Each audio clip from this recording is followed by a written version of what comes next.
So I think one thing Badmus is really trying to establish, I think there's a big challenge, there's a big cultural challenge in the country. We have a lot of orientation issues. So it's not just about the leaders, it's an entire thing. Like I said something joking to friends that look, if Nigeria were to work, how things should work, more than 60-50% of us cannot survive in a Nigeria that works. No, we can't. A lot of us cannot. Why do you say that? The average Nigerian man has a cultural challenge. An average Nigerian man is a corrupt person. You don't want to pay tax. You don't want to join queues. You want to evade everything. See, because it is easier for us to put the blame and call corruption and put it at the doorstep of leaders. Who are the leaders? In every society, in every strata. I use my jurisdiction, I use my own space as an example. As a lawyer, I'm into commercial practice and into litigation.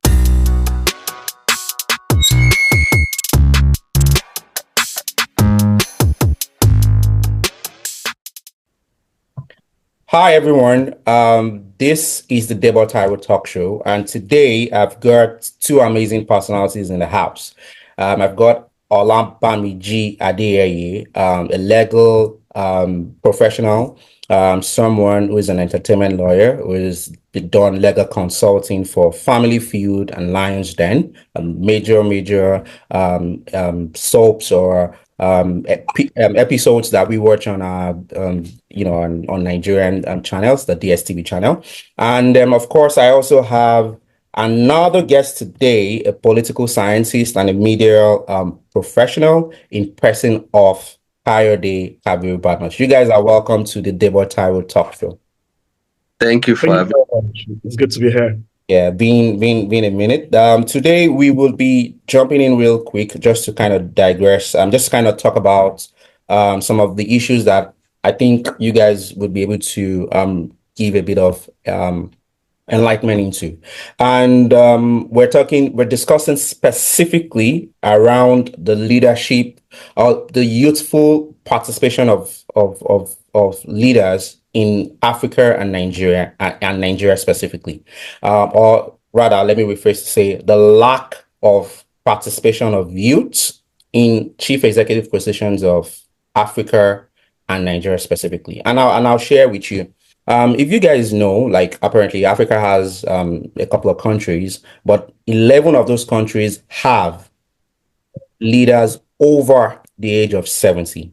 So you have countries like Ghana, Akufo is over 70, about 79. Of course, we have the president of Cameroon, Paul Biya, has been there since 1982, is about 90.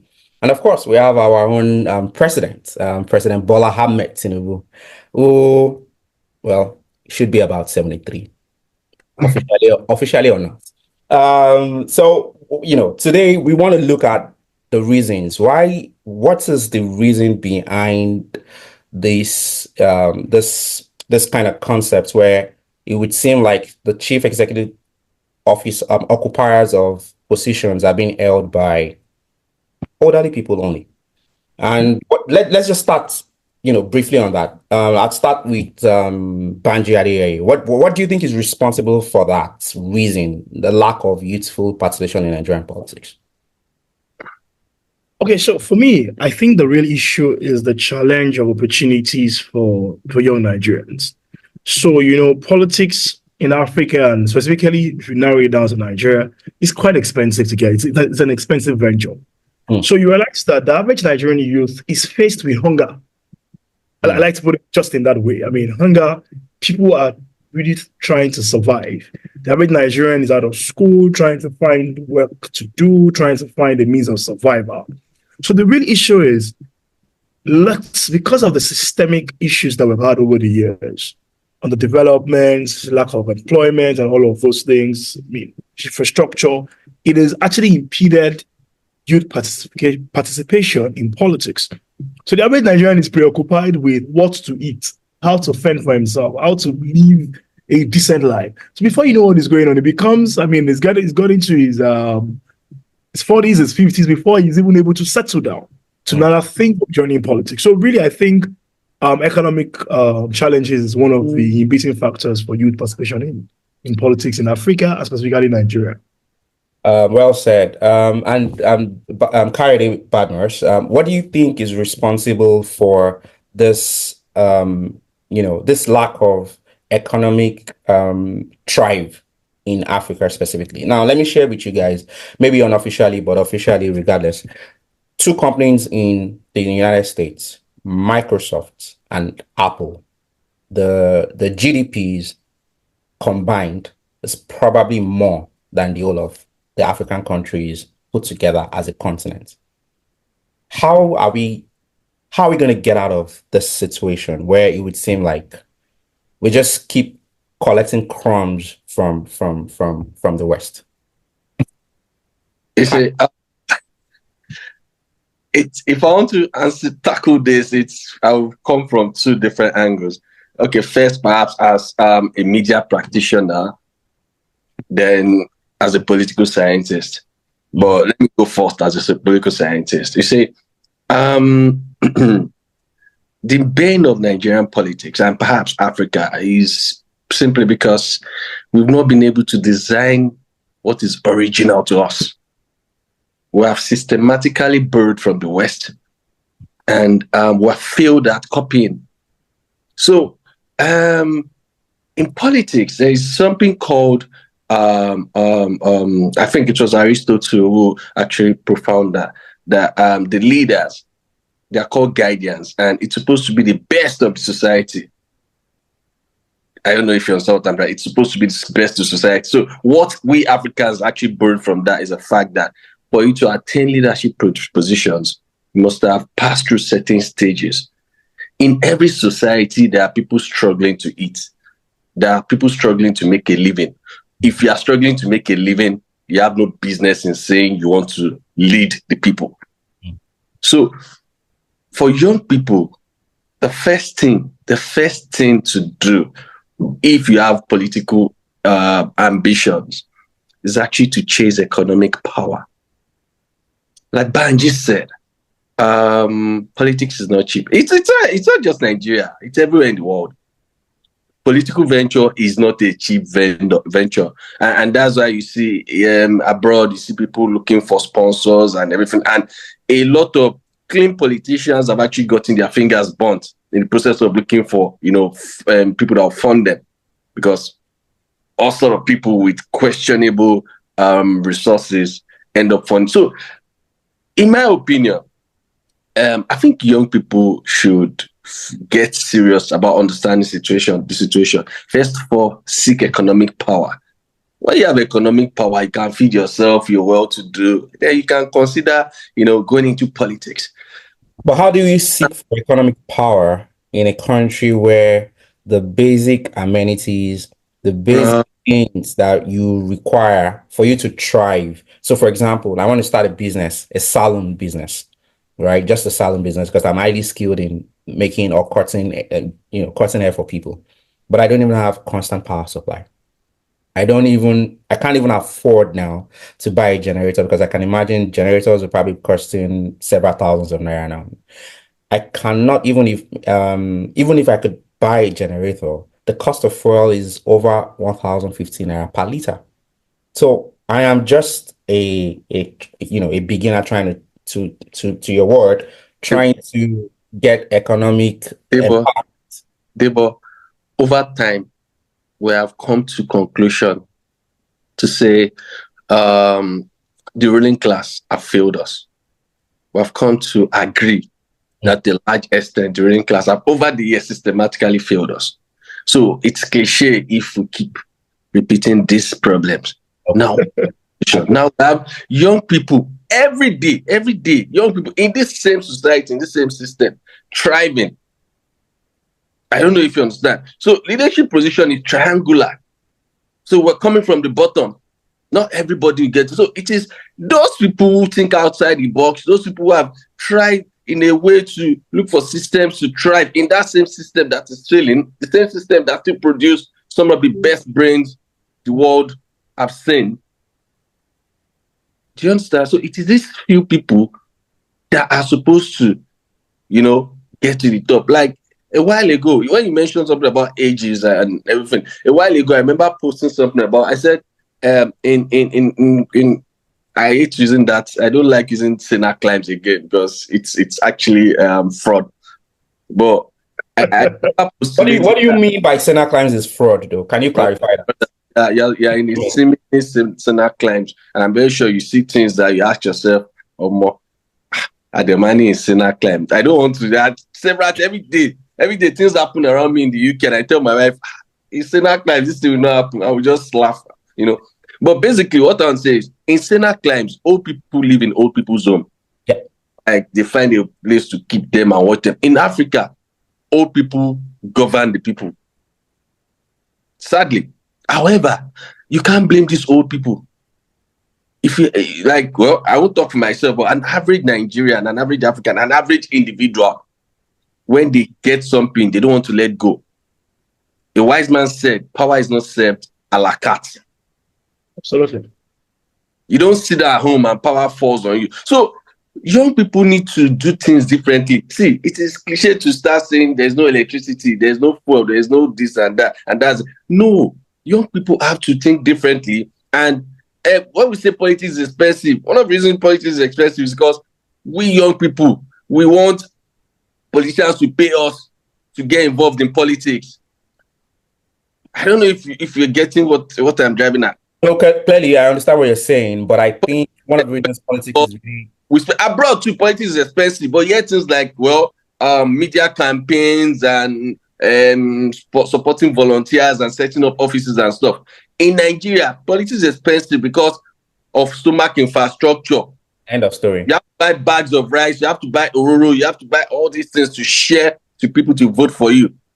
That's why politics is expensive in Nigeria. So where do people understand the fact that if you collect one piece of banana to vote for one candidate, you are going to pay for 4 years. And with bunches. Huh? You pay for 4 years in bunches. In bunches, in fact, we did a 3-7. Okay. All right. Your point is duly noted. So, but just so because we don't digress so much, I wanted us to tackle it from the angle of why, yes, apparently we are still on track. Youth participation, youth empowerment, and all of that stuff. But, okay, specific question now. Let me go back to you, Banji. Recently, during the regime of General or former General, retired former General Muhammadu Buhari, there was a rule that was passed, which was called the not too young to run rule or law. What do you think about that law? And do you think it has improved the participation of youths in executive positions in Nigerian politics of today? Nigerian politics of today, yes. Okay, so the not too young to rule bill started from the background of the constitutional pegs for offices in Nigeria. You'll recall that the Constitution provides age limits for you to run for the office of the president, governor, or the parliament, which is the House of Reps, the Senate, and even the state assemblies. Now, it has been seen, or it was seen, that those age limitations inhibited young persons who we thought or we felt were capable to actually get involved in politics or to run for those offices. So the movement started. The bill now has been passed into law. It is now constitutional, and the age limit has been dropped from, I think, president was about 40 to about 35, and then across board. And so just to clarify, so someone who is 35 can decide to run for governor. Choose to run for president. Choose to run for president. Okay. But you see, the real thing is that from where I stand, I do not think those age limits are actually the problems that inhibit young people from participating in politics or getting into leadership. We'll take it off from where Kayode left it. You see, there is an entitlement mentality with the average Nigerian, especially the young Nigerian, who thinks things has to be put on his feet or put in his palms. And like it's rightly said, look, leadership is not served a la carte. You literally need to work for it. You need to get involved in politics if you want to see changes in politics.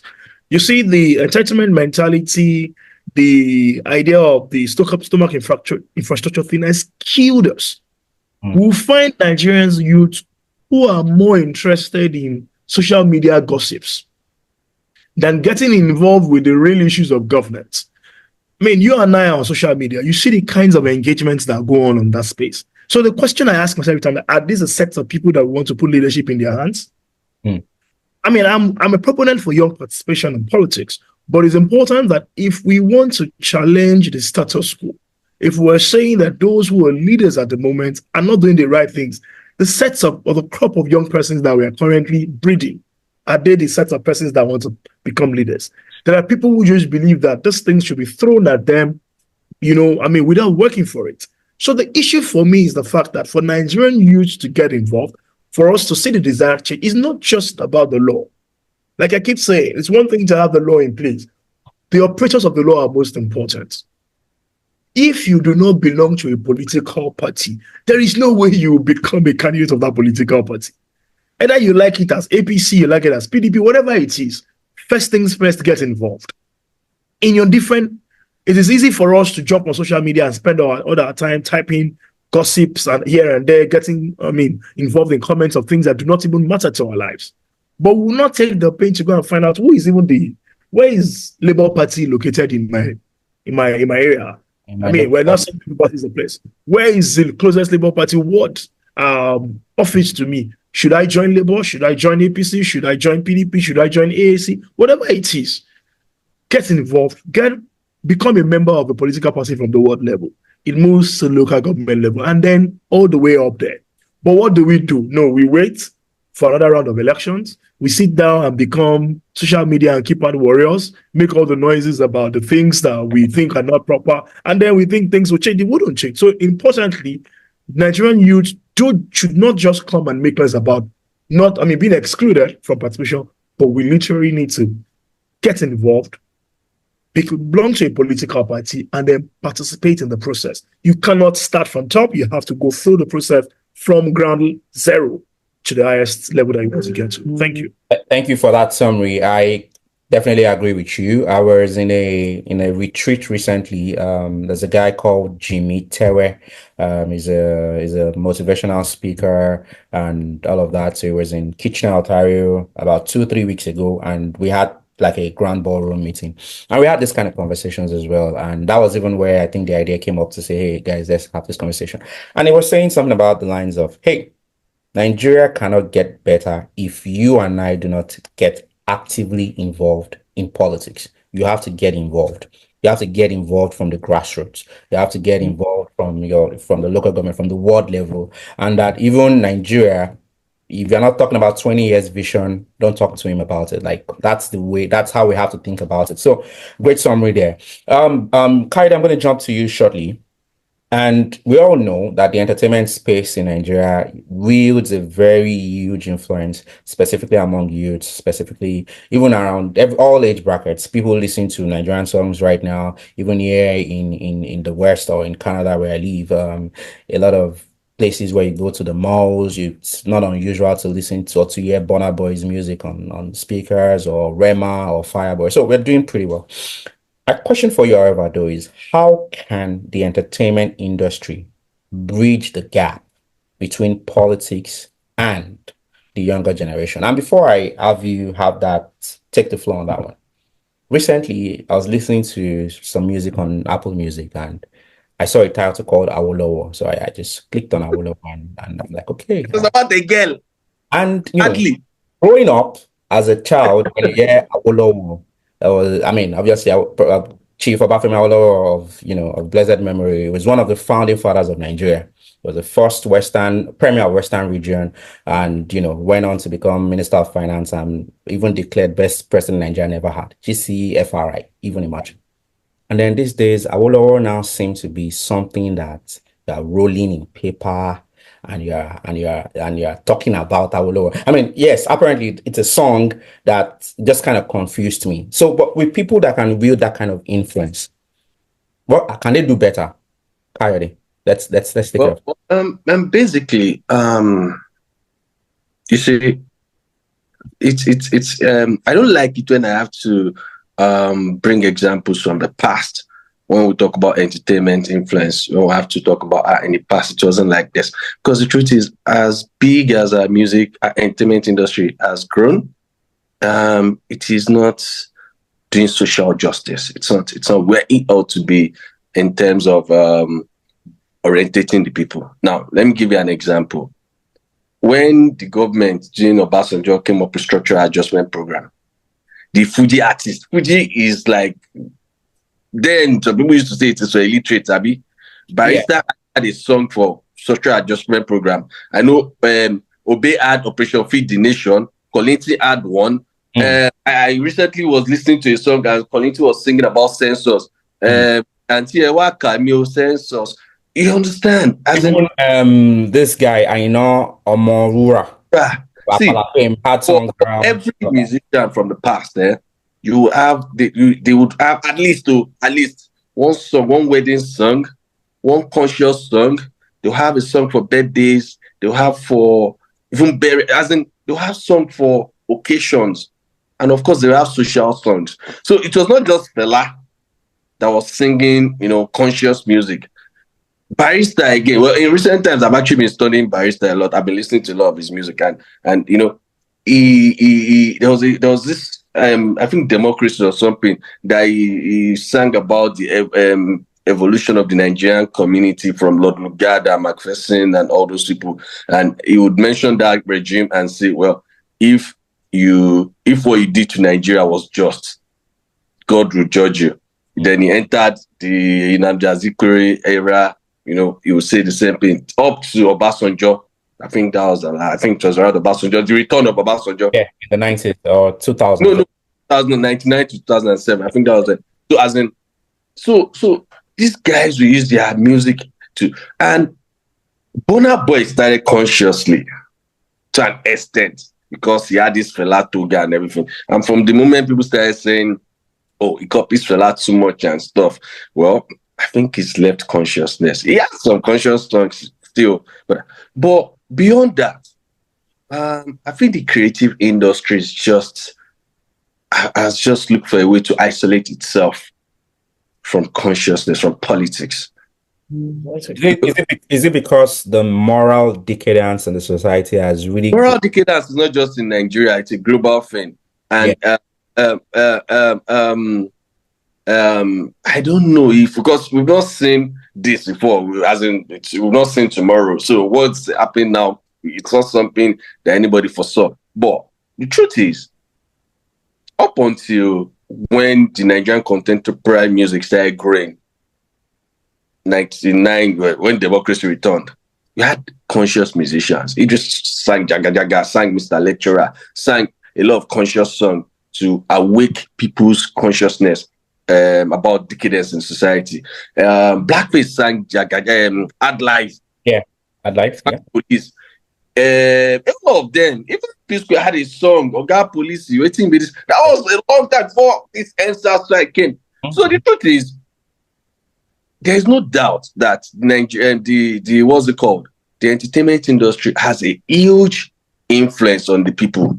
And the easiest way to get, for instance, youth participation, general participation, and even obedience to common law, the easiest way to get the people is actually via entertainment. But our industry is not doing enough in that regard, in all fairness.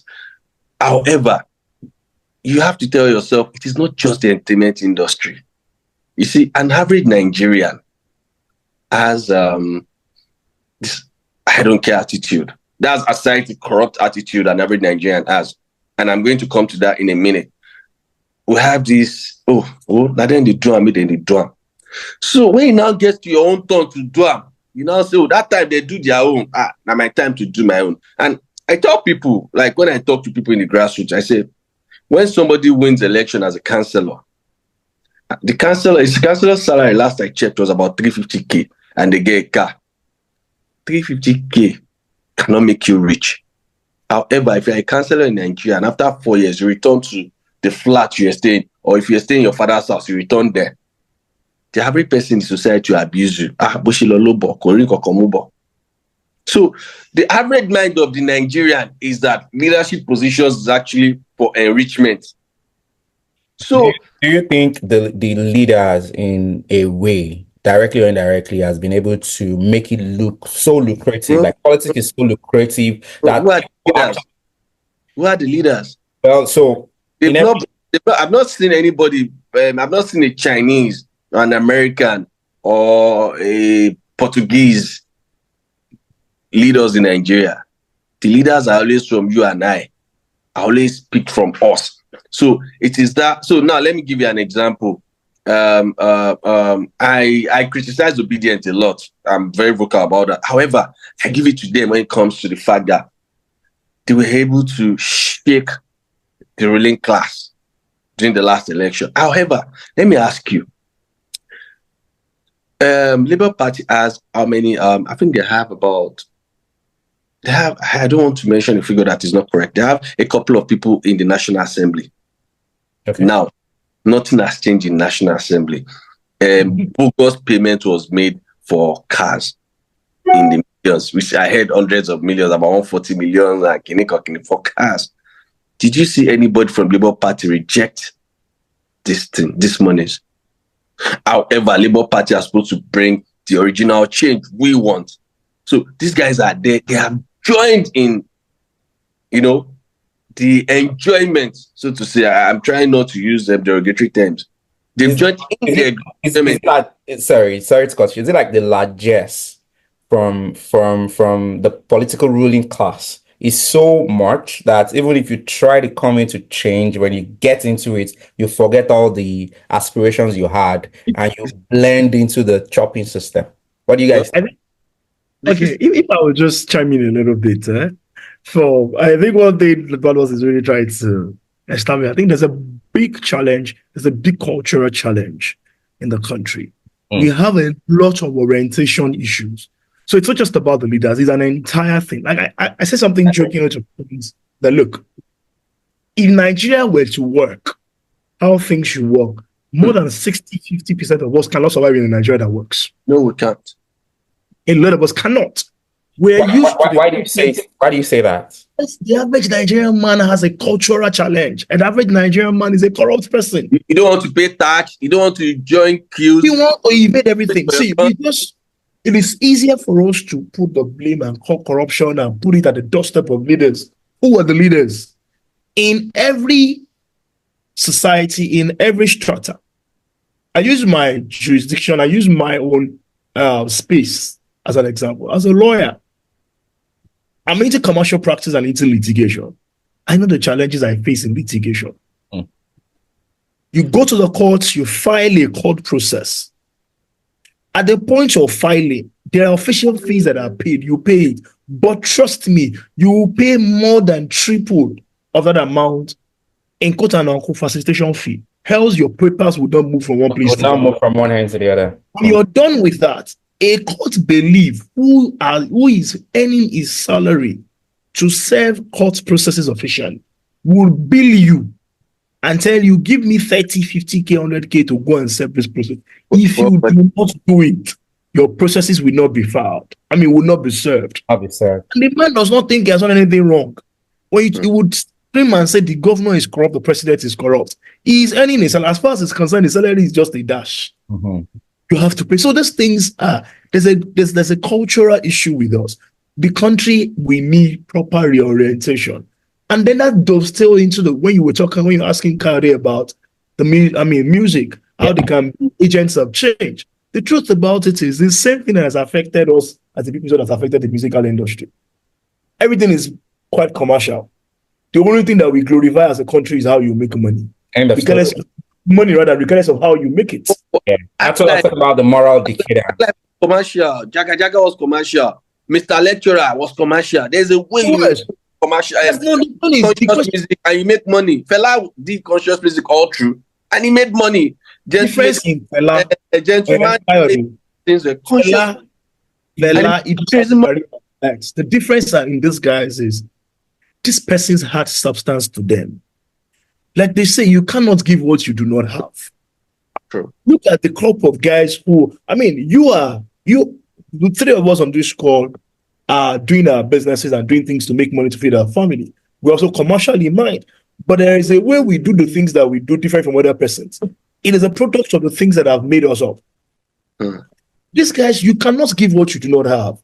The Fuji musicians you talked about in those days, in as much as a lot of them were not educated in terms of the formal education, they were deeply educated. Yeah, I agree. They had so much to them. There were people you could have conversation with. How many of young persons, even our peers, can you and I sit down and have a 30 minutes conversation without getting bored? So it's a reflection of the entire society. So this thing will reflect in every sphere. Even as lawyers, there's some young lawyers today that it's tough for me to have serious conversations with. I agree with you. It's a systemic problem that has eaten so deep and then is reflecting in every space. Yes, to wrap it up, we know that the entertainment industry wields a lot of influence, but the truth about it is these guys can only give the things that they have. So shake your bum bum, do this, do that. Those are the things that I say, and that's all you will continue to find. Except we get to that point, we have a proper reorientation of the minds of the average Nigerian. Thank you.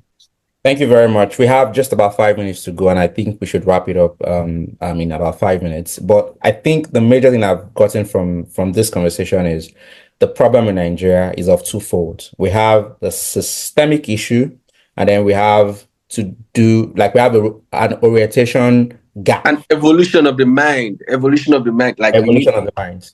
Now, what are your suggestions to correct the system? Because if you want to deal with the system is a huge thing. What do you think can be done to deal with the systemic issues happening in Nigeria? One, maybe Banji would take that. And then with regards to the orientation part, how to rejig the mind, evolution of the mind, Badmus would take that. So let's do that in like 2 minutes, 30 seconds each, and let's wrap it up. I think first things first, Nigerians, we need to be true to ourselves.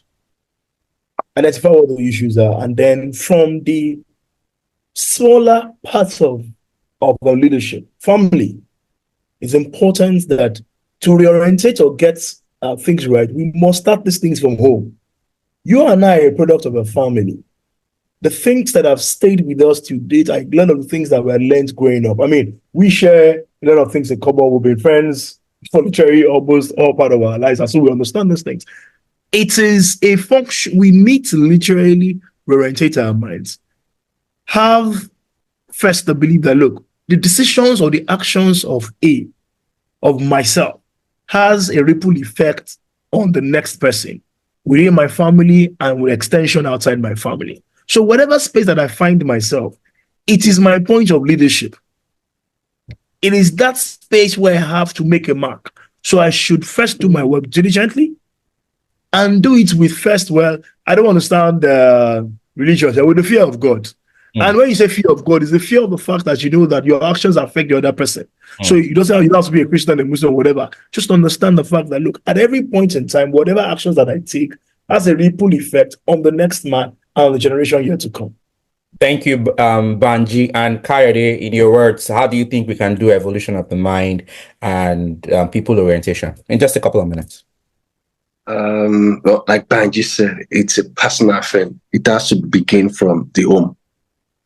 And again, everybody needs to understand, if you want change, you have to be that change. It's not, you don't want change and expect, the government is supposed to do this. No, it starts with you. So anybody that wants to change should change for themselves.